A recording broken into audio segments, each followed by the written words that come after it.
कहानी महाभारत के आरंभ की। शांतनु ने आश्रम व्यवस्था में नहीं माना और बुढ़ापे में सत्यवती से प्रेम कर बैठे।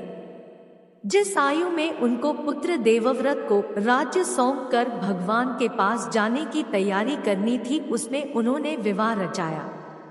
ये युवा सत्यवती के साथ अन्याय था, जिसकी कीमत उसने देवव्रत को भीष्म बनाकर वसूल की। ये भरोसा दिया गया कि सत्यवती की संतानें ही राज करेंगी। दशरथ और कैकेयी का विवाह भी ऐसे ही बेमेल था। कई लोग पूछते हैं कि जब द्वापर युग में इतने कन्या हरण हुए, स्वयं भीष्म ने भी बाद में किए, तो सत्यवती का हरण भी हो सकता था। इतनी प्रतिज्ञाओं की क्या जरूरत थी? इसका उत्तर तो यही समझ आता है कि जब कन्या के कोई रक्षक हो तभी हरण उचित माना जाना था।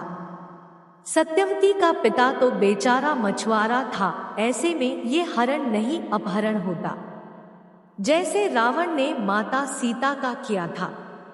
सत्यवती के 2 पुत्र हुए, चित्रांगद और विचित्रवीर्य। दोनों एक दूसरे से विपरीत थे।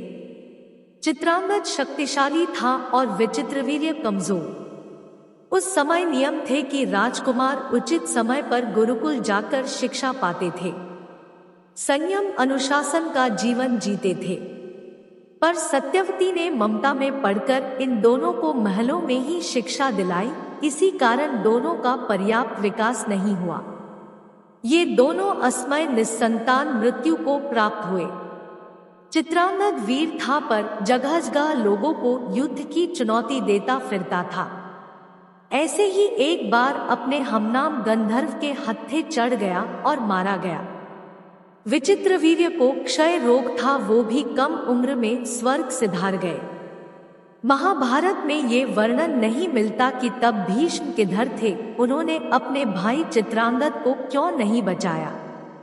चित्रांगद की मृत्यु के बाद भीष्म ने सत्यवती को वचन दिया कि वो भविष्य में हस्तिनापुर के सिंहासन पर बैठने वाले हर राजा की रक्षा करेंगे।